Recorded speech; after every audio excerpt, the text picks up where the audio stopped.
என் பெயர் ஆர்த்தி. நான் டெல்லி நகரத்தில் என் 2 மகன்களோடு வசிக்கிறேன். என் கணவர் இறந்து 3 வருடங்கள் ஆகிவிட்டன. இப்போது என் முதுமை காலத்தின் அனைத்து பொறுப்புகளும் என் 2 மகன்களின் கைகளில் உள்ளன. ஆனால் இன்று நான் மிகவும் மகிழ்ச்சியாக இருக்கிறேன். ஏனென்றால் என் மூத்த மகனுக்கு திருமணம். அனைத்து சடங்குகளுடனும் என் மகனுக்கு நல்ல குடும்பத்தை சேர்ந்த ஒரு பெண்ணுடன் திருமணம் முடிந்தது. ஆனால் என் மருமகள் வரதட்சணையாக தன்னுடன் ஒரு பணிப்பெண்ணை அழைத்து வந்தாள். என்னிடம், அத்தை, இந்த பணிப்பெண் எப்போதும் உங்களை நன்றாக கவனித்துக் கொள்வாள் என்று கூறினாள். அந்த பணிப்பெண் உண்மையிலேயே என்னை நன்றாக கவனித்துக் கொண்டாள். ஆனால் நான் அவளிடம் பேச முற்பட்ட போது அவள் ஊமை என்று தெரிந்து கொண்டேன். அந்த பணிப்பெண் மிகவும் அழகாக இருந்ததால் அவள் மீது எனக்கு பரிதாபம் ஏற்பட்டது. ஆனால் அவள் எப்போதும் முக்காடு அணிந்து கொண்டு வீட்டில் உள்ள அனைவரிடமிருந்தும் முகத்தை மறைத்து கொண்டே இருப்பது எனக்கு மிகவும் விசித்திரமாக இருந்தது. ஒரு நாள் தற்செயலாக என் இளைய மகன் அவளது முகத்தை பார்த்து விட்டான். அவள் முகத்தை பார்த்து என் மகன் சத்தமாக அலறத் தொடங்கினான். அவன் அலறும் சத்தம் கேட்டு என் இதயம் வேகமாக துடித்தது. அம்மா, இந்த பெண்ணின் முகத்தை வந்து பாருங்கள் என்று கத்திக் கொண்டிருந்தான். நானும் வேகமாக அங்கு சென்றபோது அந்த பெண்ணின் கையை என் மகன் இறுக்கமாக பிடித்து வைத்திருந்தான். அப்போது அந்த பணிப்பெண்ணின் முகத்தை பார்த்து நான் மயங்கி தரையில் விழுந்தேன். என் மூத்த மகன் நவீன் மீண்டும் மீண்டும் தன் திருமணத்தை பற்றி பேசியிருந்தான். இதுதான் நான் எப்போதும் தப்பித்துக் கொள்ள நினைத்த விஷயம். அதனால் என் மூத்த மகனின் திருமணத்தில் எனக்கு விருப்பமில்லை என்று சொல்ல முடியாது. ஏனென்றால் அவன் என் மகன். ஆனால் மற்ற தாய்மார்களைப் போலவே என் மகனின் திருமணத்தை பற்றி எனக்கும் பல கனவுகள் இருந்தன. நான் என் மூத்த மகன் நவீனின் திருமணத்தை மிகவும் ஆடம்பரமாக செய்ய விரும்பினேன். ஆனால் என் பிரச்சனை என்னவென்றால், அது இன்றைய காலத்தில் அனைத்து வீடுகளிலும் நடப்பதுதான்.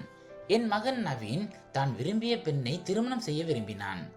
ஆனால் நான் என் விருப்பப்படி ஒரு பெண்ணை திருமணம் செய்து வைக்க விரும்பினேன். இன்றும் இரவு உணவின் போது அவன் வீட்டிற்கு வந்ததும் என்னிடம் நான் விரும்பும் பெண்ணின் வீட்டிற்கு போய் சம்பந்தம் பேசுமாறு வற்புறுத்தினான். நான் சாப்பிட்டு முடித்த பிறகு அந்த பெண்ணை மறந்துவிடு, ஏனென்றால் நீ நான் தேர்ந்தெடுக்கும் பெண்ணை தான் திருமணம் செய்ய வேண்டும் என்று கூறினேன். இதை கேட்ட என் மகன் நவீன் கோபத்தில் கத்தினான். நீங்கள் ஒரு முறை அவளை பார்த்து பேசக்கூடாதா என்று கேட்டான். ஆனால் திருமணத்திற்கு முன்பே என் மகனை என்னிடமிருந்து பிரித்த அந்த பெண்ணுடன் நான் என் மகனுக்கு திருமணம் செய்து வைக்க விரும்பவில்லை. என் மகன் கோபமாக தன் அறைக்குள் சென்றான். சில நாட்கள் கோபமாக இருப்பான். நேரம் செல்ல செல்ல எல்லாம் சரியாகிவிடும் என்று நினைத்தேன். ஆனால் அதுவே என் மிகப்பெரிய தவறாக போய்விட்டது. சிறிது நேரம் கழித்து அவன் அறையிலிருந்து வெளியே வந்தபோது அவன் கையில் ஒரு மருந்து பாட்டில் இருந்தது. என் முன்னாலேயே அந்த பாட்டிலை திறந்து தன் வாயின் அருகில் வைத்துக்கொண்டு, நீங்கள் என் திருமணத்தை ரச்சனாவுடன் செய்து வைக்கிறீர்களா இல்லையா என்று கத்தினான். ரச்சனா என்பது அவன் திருமணம் செய்ய விரும்பிய பெண்ணின் பெயர். என் மகனின் கோபத்தை பார்த்து நான் நிலை குலைந்து போனேன். பயந்து போய், உனக்கு என்ன பைத்தியமா, அதை கீழே போடு என்று கூறினேன்.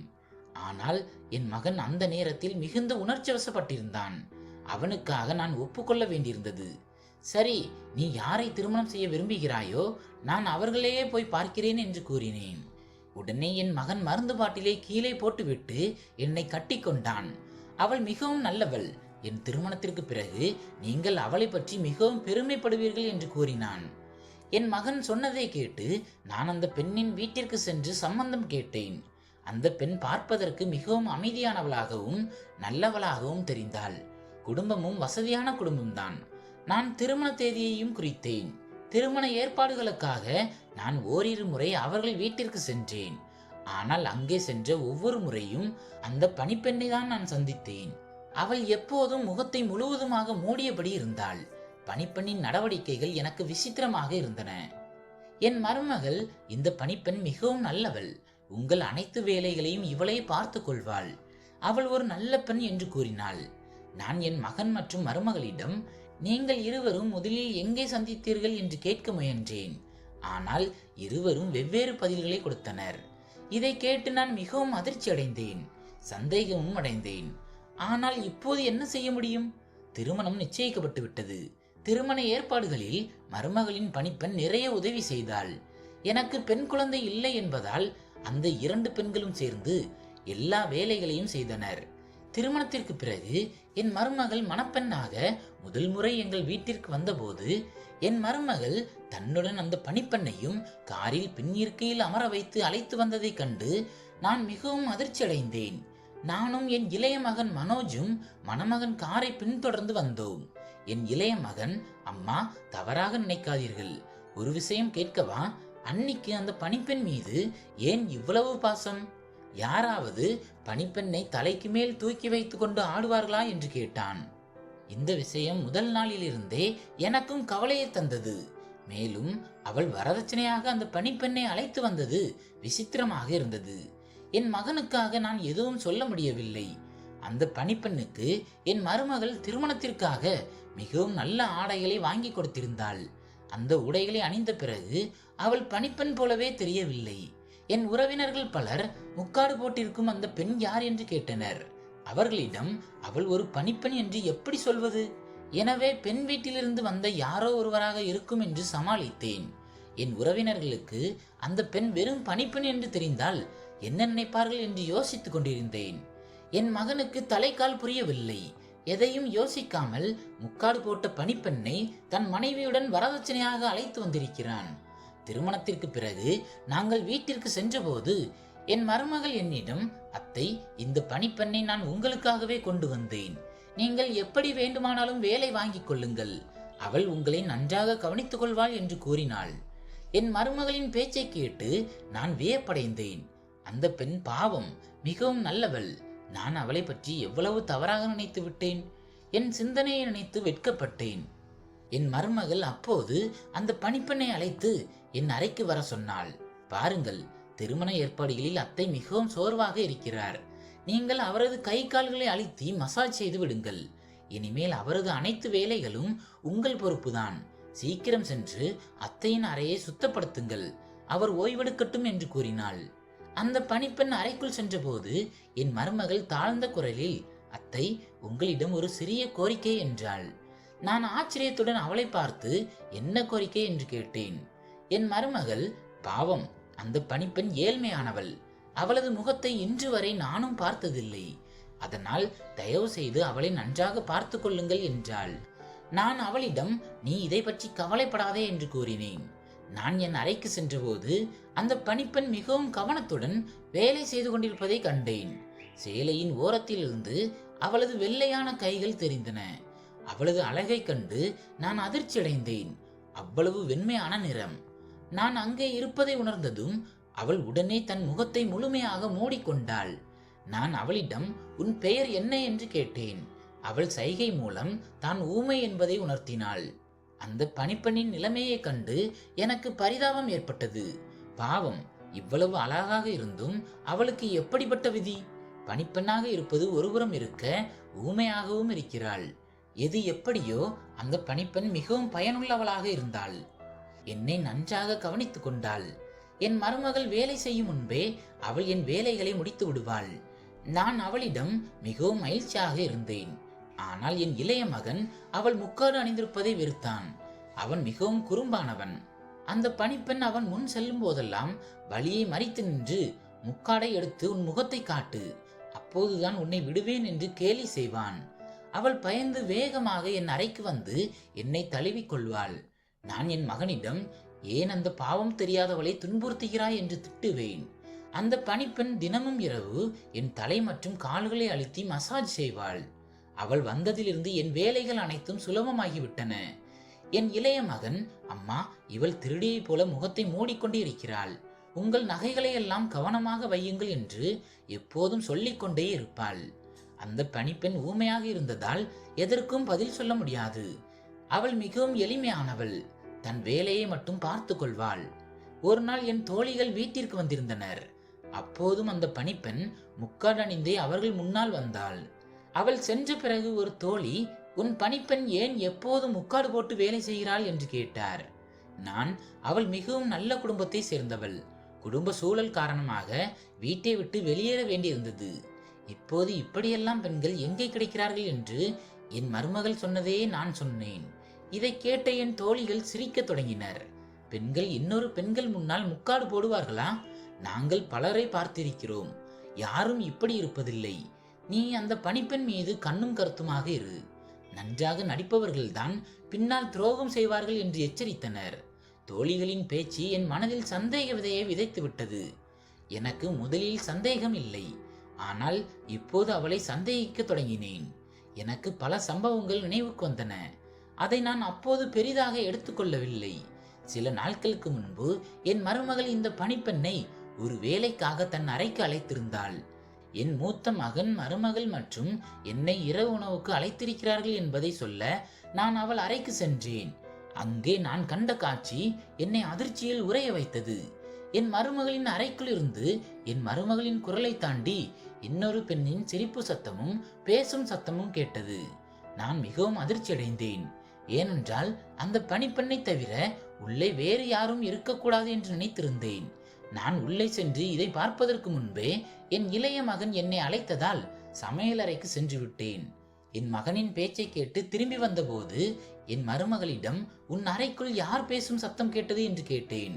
அதற்கு அவள், அத்தை, நான் டிவியில் சீரியல் பார்த்து கொண்டிருந்தேன், அதன் சத்தமாகத்தான் இருக்கும் என்றாள். அவள் சொன்னதை நான் நம்பினேன். அந்த பணிப்பெண் ஊமை என்பதால் அவளால் பேச முடியாது என்று நினைத்து எனக்கு தான் ஏதோ தவறுதலாக கேட்டிருக்கும் என்று விட்டுவிட்டேன். அந்த பணிப்பெண் எங்கள் வீட்டிற்கு வந்து 1 மாதம் ஆகிவிட்டது. இன்று வரை அவள் குரலை நான் கேட்டதில்லை. பிறகு எப்படி அவள் பேச முடியும்? அதை தவிர 5 நாட்களுக்கு முன்பு நடந்த ஒரு விஷயமும் நினைவுக்கு வந்தது. அன்று அந்த பணிப்பெண் வீட்டை விட்டு வெளியேற சென்றபோது வாசலில் வைத்து தன் முக்காடை நீக்கிவிட்டாள். வீட்டில் எப்போதும் முக்காடு போட்டு கொண்டு இருக்கும் அவள் வெளியே மட்டும் ஏன் அப்படி செய்தாள் என்று எனக்கு ஆச்சரியமாக இருந்தது. மாலை அவள் திரும்ப வந்தபோது, எங்கே சென்றிருந்தாய் என்று கேட்டேன். உங்கள் மருமகளின் அம்மா என்னை ஒரு வேலைக்காக அழைத்திருந்தார், அதற்காக சென்றேன் என்று கூறினாள். இதை கேட்டு நான் அதிர்ச்சி அடைந்தேன். ஏனென்றால் 15 நிமிடங்களுக்கு முன்புதான் என் மருமகளின் தாயிடம் நான் பேசினேன். அவர் இது பற்றி எதையும் சொல்லவில்லையே. இருந்தாலும் இது பெரிய விஷயமில்லை என்று விட்டுவிட்டேன். முக்கியமான விஷயம் என்னவென்றால், அவள் வெளியே முக்காடு இல்லாமல் சென்றதுதான். அவளிடம், காலையில் வெளியே செல்லும் போது ஏன் முக்காடு இல்லாமல் சென்றாய்? உன் முகம் தெரிந்தது என்று கேட்டேன். அதற்கு அவள் தலையை மறுப்பதாக ஆட்டிவிட்டு காகிதத்தில் எழுதி நான் முகக்கவசம் அணிந்திருந்தேன் என்று காட்டினாள். அதை நம்ப முடியாமல் நான் கேட்க அவள் தன் பையிலிருந்து முகக்கவசத்தை எடுத்து போட்டு காட்டினாள். பிறகுதான் எனக்கு திருப்தி ஏற்பட்டது. அந்த பணிப்பெண் மிகவும் நல்லவள். நான் தான் தேவையில்லாமல் அவளை சந்தேகிக்கிறேன் என்று நினைத்தேன். ஆனால் என் தோழிகளின் பேச்சால் மீண்டும் சந்தேகம் எழுந்தது. மாலை அவளை என் அறைக்கு அழைத்து, என் மகன்களிடம் நீ முக்காடு போடுவது புரிகிறது, ஆனால் மற்ற பெண்களிடமும் ஏன் முக்காடு போடுகிறாய்? என் முன்னால் முகம் காட்டலாமே என்றேன். இதை கேட்டு அவள் பயந்து போய் தலையை மறுப்பதாக ஆட்டிவிட்டு பின்வாங்கினாள். நான் விடாமல் அவளது முக்காட்டை நீக்க பாய்ந்தேன். அவள் வேகமாக ஓடினாள். ஓடும்போது என் மகனும் மருமகளும் முன்னால் வந்தனர். என் மகன், அம்மா ஏன் இந்த துரத்தல் என்று கேட்க நான் அவளது முகத்தை பார்க்க விரும்புவதாக சொன்னேன். என் மருமகள், அத்தை, நான் ஏற்கனவே வேண்டாம் என்று சொன்னேன் அல்லவா என்று என் மீது கோபப்பட்டாள். நான் இந்த முக்காடு போட்ட பணிப்பெண்ணால் என் தோழிகள் என்னை கேலி செய்கிறார்கள். இன்று அவள் முகம் காட்ட வேண்டும், இல்லை என்றால் வீட்டை விட்டு வெளியேற வேண்டும் என்று கண்டிப்புடன் கூறினேன். அதற்கு மருமகள், அவள் முகம் காட்ட மாட்டாள், அவளை வீட்டை விட்டும் அனுப்ப முடியாது, அவள் என் பணிப்பெண், நான் அழைத்து வந்தேன். என் பணிப்பெண்ணுக்கு உத்தரவிட நீங்கள் யார் என்று என் கண்ணெதிரே என்னை அவமானப்படுத்தினாள். என் மகன் அங்கே மௌனமாக நின்று இதை பார்த்து கொண்டிருந்தானே தவிர தன் தாய்க்காக ஒரு வார்த்தை கூட பேசவில்லை.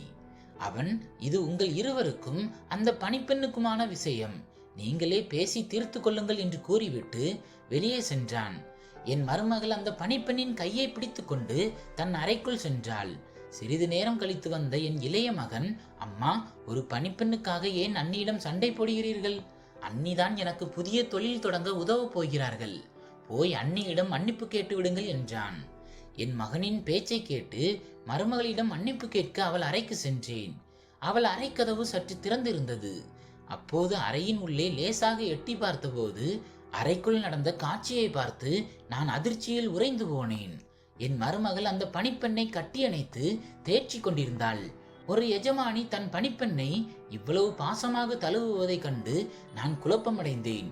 என் மருமகள், வருத்தப்படாதே, இன்னும் சில நாட்களில் எல்லாம் சரியாகிவிடும், நான் அத்தையிடம் பொறுமையாக சொல்லி புரிய வைக்கிறேன் என்று அவளிடம் கூறினாள். நான் மெதுவாக எட்டி பார்த்தபோது அந்த பணிப்பெண் தன் முகத்திரையை நீக்கியிருந்தது தெரிந்தது. அவளது முகம் ஒரு பக்கம் மட்டும் எனக்கு தெரிந்தது. அதிர்ச்சியுடன் என் அறைக்கு திரும்பி வந்தேன். அன்று மருமகள் இந்த பணிப்பெண்ணின் முகத்தை நான் கூட பார்த்ததில்லை என்று சொன்னது நினைவுக்கு வந்தது. அப்படி இருக்க இன்று எப்படி அவள் முன்னால் முக்காடு இல்லாமல் இருந்தாள்? ஏதோ மர்மம் இருப்பது புரிந்தது. அன்று முதல் அந்த பணிப்பெண்ணை என் வேலைகளை செய்ய விடாமல் மருமகள் தடுத்தாள். அவளை என்னிடமிருந்து தள்ளியே வைத்தாள். வீட்டின் அமைதி கெட்டுவிடக்கூடாது என்பதற்காக நானும் அமைதியாக இருந்தேன். என் மருமகளும் அந்த பணிப்பெண்ணும் தினமும் வெளியே சென்றுவிட்டு மாலை வந்ததும் அறைக்குள் கதவை பூட்டிக் கொள்வார்கள். ஒரு நாள் திடீரென எனக்கு உடல்நிலை சரியில்லாமல் போனது.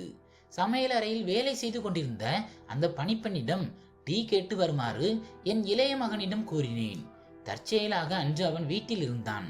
அவன் சமையலறைக்கு சென்று 2 நிமிடங்களில் அங்கிருந்து அவன் அலறும் சத்தம் கேட்டது. நான் அதிர்ச்சியில் எழுந்து ஓடினேன். அங்கே என் மகன் அந்த பணிப்பெண்ணின் கையை பிடித்துக் கொண்டிருக்க அவள் தன் முகத்தை மறைக்க முயன்று கொண்டிருந்தாள். இது என்ன நடக்கிறது என்று நான் கத்தினேன். என் மகன் இவள் முக்காடை சரி செய்யும் போது முகம் தெரிந்து விட்டது. இவள் தப்பித்து விடக் கூடாது என்பதற்காக பிடித்திருக்கிறேன் என்றான். என் மூத்த மகனும் மருமகளும் அங்கு வந்தனர். மருமகள் என் பணிப்பெண்ணிடம் ஏன் இப்படி நடந்து கொள்கிறீர்கள் என்று கத்தினாள். என் இளைய மகன் நான் இவளது முகத்தை பார்த்து விட்டேன், இவள் யார் என்று எல்லோருக்கும் காட்டப் போகிறேன் என்று சொல்லி வலுக்கட்டாயமாக முக்காட்டை இழுத்தான். அந்த முகத்தை பார்த்ததும் என் வாய் அலறியது. நியூஸ் சேனல்களில் 6 அப்பாவி பெண்களை கொன்றதாக தேடப்படும் அந்த பெண் இவள்தான். போலீஸ் தேடிக்கொண்டிருந்த கொடூரமான குற்றவாளி நம் வீட்டில் பணிப்பெண்ணாக இருக்கிறாளா என்று எனக்கு உடல் நடுங்கியது. நான் மூத்த மகனிடம் போலீஸை அழைக்க சொன்னேன். என் மருமகளின் முகம் வெளுத்து போனது. ஏன் என்னை பார்க்கிறீர்கள், போலீஸை அழையுங்கள் என்று நான் கத்தினேன். என் மருமகள் என் காலில் விழுந்து, அத்தை, போலீஸை அழைக்காதீர்கள், இவள் வேறு யாருமல்ல, என் உடன் பிறந்த சகோதரிதான் என்றாள். என் மூத்த மகனும், அம்மா, இது எனக்கு முன்பே தெரியும் என்றான். என் மூளை குழம்பியது. இருவரும் சேர்ந்து ஒரு கொலையாளியை என் வீட்டில் மறைத்து வைத்திருந்தார்களா? என் மகன் போலீஸுக்கு போன் செய்ய போன போது மருமகளின் தங்கை தயவு செய்து முதலில் என் கதையை கேளுங்கள் என்று கூறினாள். அவள் தன் கதையை சொல்லத் தொடங்கினாள். நாங்கள் 7 நண்பிகள். அதில் ஒருத்தைக்கு ஒரு பைத்தியக்கார பையன் தொல்லை கொடுத்து கொண்டிருந்தான். அவனை என் தோழி மீராவுக்கு அறவே பிடிக்கவில்லை. அவன் ஒருமுறை அவளை கட்டாயமாக காதலிக்க சொல்லி தொல்லை செய்த போது அவள் அவனை அறைந்து விட்டாள். அதன் பழிவாங்கலாக அந்த சைக்கோ பையன் கத்தியால் என் தோழியை கொடூரமாக கொன்றான். உடனிருந்த மற்ற தோழிகளையும் கொன்றான். ஒரு நாள் திடீரென்று அவன் அனைவர் முன்னிலையிலும் மீராவை காதலிப்பதாக கூறினான். மீராவுக்கு அவனை கண்டாலே பிடிக்காது. அவளும் மற்ற தோழிகளும் கோபமடைந்தனர். அந்த பையன் செய்த செயலை கண்டு மீரா அவனை கன்னத்தில் அறைந்தாள். நாங்களும் அவனை திட்டி மற்றவர்கள் முன்னால் அவனை அவமானப்படுத்தினோம். ஒரு ஆணால் தன் அவமானத்தை பொறுத்து கொள்ள முடியவில்லை. அவன் ஏற்கனவே ஒரு மனநலம் பாதிக்கப்பட்டவன். எனவே அவன் எங்களிடம் பழிவாங்க துணிந்தான். சில நாட்களுக்கு பிறகு நாங்கள் அனைவரும் மீராவின் வீட்டில் கூடியிருந்தோம். அப்போது மீராவின் அறையிலிருந்து அலறல் சத்தம் கேட்டது. ஒரு தோழி உள்ளே சென்று பார்த்தபோது அந்த பையன் கத்தியால் மீராவை குத்தி கொண்டிருந்தான். அவள் பயந்து ஓடிய போது அவளையும் கொன்றுவிட்டான். நான் என் உயிரை காப்பாற்றிக் கொள்ள ஜன்னல் வழியாக குதித்து வீட்டிற்கு ஓடி வந்து மறைந்து கொண்டேன். மற்ற தோழிகளையும் வீட்டிற்குள் விரட்டி விரட்டி கொன்றான். நான் என் உயிரை காப்பாற்றிக் கொள்ள வீட்டிற்கு ஓடி வந்து மறைந்து கொண்டேன். என் மனநிலை மிகவும் பாதிக்கப்பட்டது. நான் மிகவும் பயந்து போயிருந்தேன். அந்த சைக்கோ பையன் என் தோழிகள் அனைவரையும் மிக கொடூரமாக கொன்றுவிட்டான். அவன் என்னை ஒன்றும் செய்ய மாட்டானா என்று பயந்தேன். ஆனால் அவன் மிகவும் தந்திரமானவன். என் தோழிகள் அனைவரையும் கொன்ற பழியை என் மீது சுமத்தி விட்டான். இதனால் போலீஸ் என்னை கைது செய்தது. நான் உண்மையை சொல்லியும் யாரும் நம்பவில்லை. இறுதியில் என் சகோதரியான உங்கள் மருமகளும் அவளது கணவரான உங்கள் மகனும் சேர்ந்து என்னை சிறையிலிருந்து மீட்டு அவர்களின் பணிப்பெண்ணாக என்னை தங்கள் வீட்டிற்கு அழைத்து வந்தார்கள். நான் எந்த தவறும் செய்யவில்லை. நான் நிரபராதி. ஆனால் போலீஸ் என்னை தேடிக்கொண்டிருந்தது. ஊடகங்கள் என் பெயரை சிதைத்து விட்டன. அதனால்தான் நான் எப்போதும் முகத்தை மறைத்து கொண்டிருந்தேன். என் அக்கா என்னை போலீசிடமிருந்து காப்பாற்றவே இங்கு அழைத்து வந்தார். அழுது கொண்டே என் மருமகள் என்னிடம், அத்தை, இவள் எந்த தவறும் செய்யவில்லை, இவள் நிரபராதி, நானும் என் கணவரும் இவள் நிரபராதி என்பதற்கான ஆதாரங்களை தேடிக் கொண்டிருந்தோம். அந்த சைக்கோ பையனை பின்தொடர துப்பறியும் நிபுணர்களை நியமித்து அவனுக்கு எதிரான பல ஆதாரங்களை சேகரித்து விட்டோம். ஓரிரு நாட்களில் உண்மையை ஊடகங்களிடம் சொல்ல போகிறோம் என்று கூறினாள். உண்மையை அறிந்ததும் நான் அதிர்ச்சியடைந்தேன். எனக்கு என்னால் நம்பவே முடியவில்லை. பிறகு என் மகனும் மருமகளும் கடந்த 3 மாதங்களாக சேகரித்த ஆதாரங்களை காண்பித்தார்கள். அது அனைத்தும் உண்மை. பாவம், எந்த தவறும் செய்யாத அந்த பெண் விதியின் பிடியால் பணிப்பெண்ணாக வாழ வேண்டியிருந்தது. என் மருமகள் சேகரித்த ஆதாரங்களை செய்தி நிறுவனங்களிடம் கொடுத்தாள். முன்பு அவளை கொலையாளி என்று இழிவாக பேசியவர்கள் இப்போது அவள் மீது பரிதாபப்பட்டனர். அவளுக்கு மீண்டும் சமூகத்தில் மரியாதை கிடைத்தது. அந்த சைக்கோ பையனை போலீஸ் கைது செய்தது. அந்த பெண்ணின் மீது எனக்கு இரக்கம் ஏற்பட்டது. அதனால் என் இளைய மகனுக்கும் அவளுக்கும் திருமணம் செய்து வைத்து அவளை என் 2வது மருமகளாக ஏற்றுக்கொண்டேன். நண்பர்களே, இந்த கதை உங்களுக்கு பிடித்திருக்கும் என்று நம்புகிறேன். கதை பிடித்திருந்தால் வீடியோவை லைக் மற்றும் ஷேர் செய்யுங்கள். நமது சேனலுக்கு புதியவராக இருந்தால் சேனலை சப்ஸ்கிரைப் செய்து கொள்ளுங்கள். நன்றி.